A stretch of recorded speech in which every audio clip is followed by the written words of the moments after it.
경매 투자를 하던 사람이나 이제 막 경매를 통한 재테크를 하고자 하는 사람들은 이런 생각을 할지도 모르겠습니다. 경매 공부를 하려면 권리 분석을 위주로 공부하면 되는 것인데 생전 처음 들어보는 부자 마인드라는 것을 공부해야 한다고 하니 좀처럼 잘 이해가 되질 않는다는 생각 말입니다. 그런 생각이 드는 것이 어쩌면 당연한 것일지도 모르겠습니다. 그러나 앞서도 누누이 말을 해왔듯이 경매 투자를 통해서 부자의 삶을 살고 싶다면 세 가지를 공부해야 한다는 점을 분명히 기억해야 합니다. 다시 복습해 볼까요? 하나는 부자 마인드이고, 둘은 부동산 가치를 평가하는 눈이고, 셋은 권리 분석입니다. 자, 그럼 왜 부자 마인드라는 말이 나왔는지 설명을 해보겠습니다. 여러분들 주변의 부자들을 살펴보십시오. 학벌도 낮은데도 부자인 사람이 있는가 하면 배운 것은 훨씬 더 많이 배웠지만 가진 것이 없고 별로 성공하지 못한 사람도 있습니다. 무슨 경제연구소에서 일하는 사람보다 기업 사장이 부자이고 펀드 매니저보다는 증권시장에서 투자하는 동네 아주머니 아저씨가 더 가진 것이 많습니다. 자동차 정비 기술은 카센터 직원이 카센터 사장보다 더 잘 압니다. 중국집 요리는 주방장이 주인보다 훨씬 더 잘합니다. 부동산 투자자가 공인중개업소에서 투자 물건을 꼭 집어주는 경력 10년 된 직원보다 부자입니다. 요즘 어학연수 많이들 하지요. 초등학생도 영어 못하면 안 되는 것처럼 난리들입니다.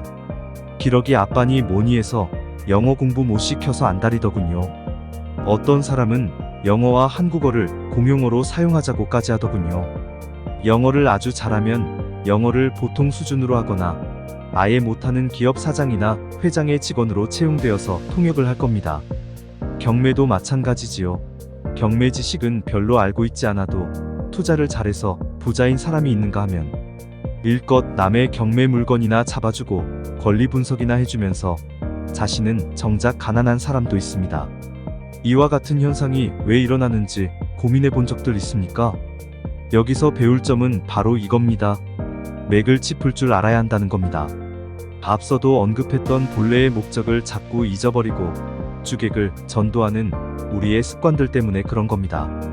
부동산 업소에서 물건을 꼭 집어주는 부동산 직원이 왜 자기가 투자하지 못하고 남에게 건네주고 수수료나 챙기는데 목적을 삼는가? 영어를 잘하는데 목적을 삼으면서 영어를 이용해서 돈을 버는 기업을 세울 생각은 왜 안 하는가?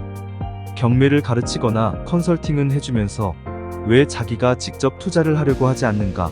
자동차 전문 기술을 알면서 왜 카센터 사장이 될 생각은 하지 않는가? 바로 이게 주객전도라는 겁니다.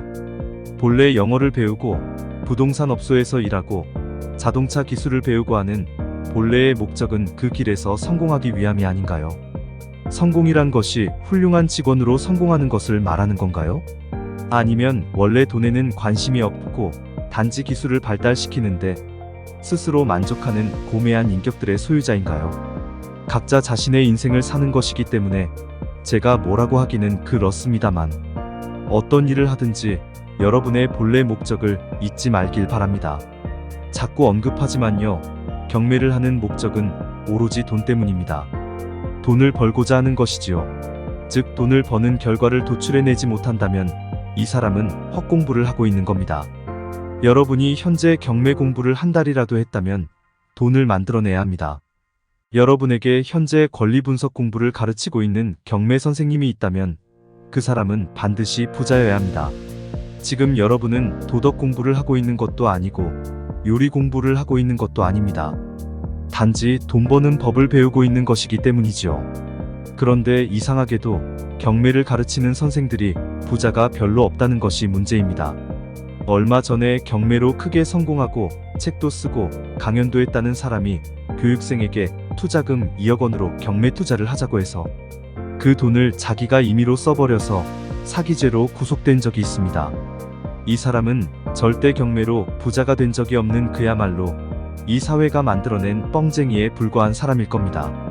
경매 투자 한 번이면 2억 정도는 쉽게 벌 수도 있을 텐데 2억 정도에 유혹당했다는 것은 2억 원이 그 사람에게는 꽤 큰 돈쯤 된 것이란 것이고 그 사람의 능력이 작다는 것을 반증한다고 생각합니다.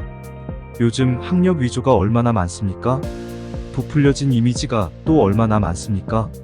속아준 여러분들이 있기 때문에 속이는 사람도 있는 겁니다. 경매 투자 관련해서도 얼마나 많은 위조가 많습니까? 시쳇말로 개나 고동이나 아무나 몇백만 원으로 몇십억 벌었다고 난리들이죠. 출판사에서는 소설책을 만드는 방식으로 경매 책자를 만들고 있습니다. 또 많은 사람들이 이런 뻥을 또 읽고 외우고 따라합니다.